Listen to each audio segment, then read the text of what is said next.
आदरणीय प्रधानमंत्री जी नमस्कार। मेरा नाम मधुमिता सेनगुप्ता है। मेरा बेटा कक्षा 9वीं का छात्र है। महोदय, पहले मेरा बेटा पढ़ाई में बहुत अच्छा था, टीचर्स अप्रिशिएट करते थे, लेकिन अभी कुछ समय से ऑनलाइन गेम्स की तरफ उसका झुकाव कुछ ज्यादा ही बढ़ गया है, जिसके कारण उसके पढ़ाई पर फर्क पड़ रहा है। मैंने उसे बहुत समझाने की कोशिश की है, लेकिन मुझे लगता है मैं असफल हूँ। कृपया मेरा मार्गदर्शन कीजिए कि मैं इस स्थिति को कैसे संभालूं। धन्यवाद। पायनी, कृपया इस पर अपने विचार प्रकट करें।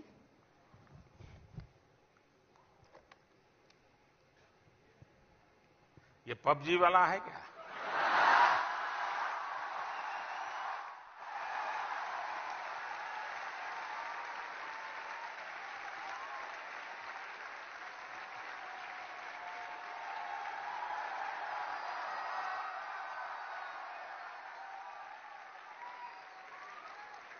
या तो फ्रंटलाइन वाला होगा।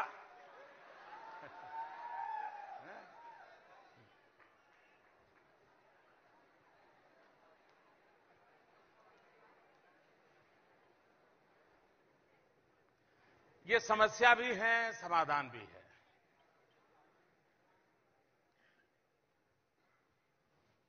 हम ये चाहें कि हमारे बच्चे टेक्नोलॉजी से दूर चले जाएं, फिर तो वो एक प्रकार से अपने सारी जिंदगी से एक प्रकार से पीछे की तरफ जाना शुरू होगा। और इसलिए उसको ये टेक्नोलॉजी के संबंध में प्रोत्साहित करना चाहिए।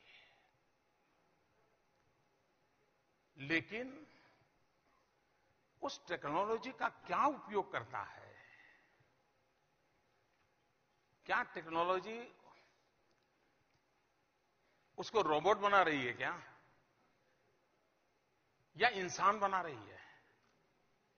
अगर मां बाप थोड़ी रुचि लें, कभी खाना खाते समय चर्चा करें टेक्नोलॉजी की, कि बताइए भाई इन दिनों क्या चल रहा है, टेक्नोलॉजी के क्षेत्र में क्या नया आया है, किस प्रकार के नए नए ऐप्स आए हैं, उसमें क्या होता है, तो उस बच्चे को लगेगा कि मैं जो कर रहा हूं मेरे मां बाप हो सकता है मेरी मदद करेंगे।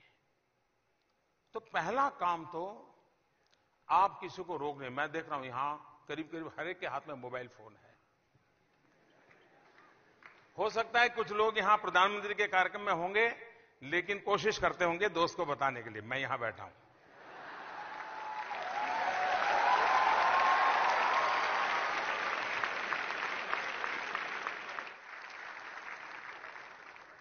इससे क्या होता है, धीरे धीरे हम सिकुड़ते चले जा रहे हैं।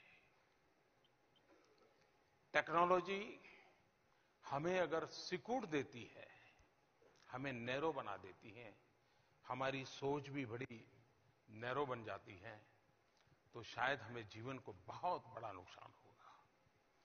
टेक्नोलॉजी का उपयोग हमारे एक्सपांशन के लिए होना चाहिए, मेरे विस्तार के लिए होना चाहिए, मेरे सामर्थ्य में बढ़ोतरी के लिए होना चाहिए। और इसके लिए टीचर्स ने भी बार बार इन विषयों की चर्चा करते रहना चाहिए, तब जाकर के होगा। अदरवाइज जैसे बच्चे खेल के मैदान में नहीं है, कभी कभी मां बाप को लगता है पढ़ना बहुत अच्छा है, लेकिन परीक्षा के दिनों के कुछ दिन पहले बीमार हो जाता है तो मां बाप का पसीना छूट जाता है। अरे भाई, पहले उसको किताब पढ़ाता है, कहीं खेल के मैदान में भी तो भेजना था। आप में से कभी सोचिए, मैं कभी मेरी बच्चों के साथ बातचीत करने का मेरा ये पिछले मुख्यमंत्री था तब से एक लगातार कार्यक्रम चल रहा है। अब रूप उसका रंग बदलता था, लेकिन मैं करता रहता हूं। मैंने देखा है कि मैं कभी बच्चों को पूछता था कि कितने बच्चे हैं जिनका दिन में 4 बार मेहनत करने के कारण पसीना आया है शरीर पे। आप हैरान हो जाएंगे, गांव के बच्चे भी कहते थे नहीं ऐसा तो नहीं होता है। अब ऐसी कैसी जिंदगी? हंसना खेलना खुले मैदान में ये जीवन का हिस्सा होना चाहिए, और वो एक नई ऊर्जा देता है। और इसलिए टेक्नोलॉजी का सही उपयोग कैसे हो, मैं स्वयं टेक्नोलॉजी बहुत शक्तिशाली मानने वाला व्यक्ति हूं। मैं खुद इसका उपयोग आज भी जो मैं दुनिया के इतने देशों के साथ और देश के लोगों से बात कर रहा हूं, उसका कारण टेक्नोलॉजी का उपयोग है। तो एक ही चीज के दो अच्छे पहलू होते हैं। एक किसी को बहुत सीमित कर देता है तो दूसरे को बहुत विस्तृत कर देता है।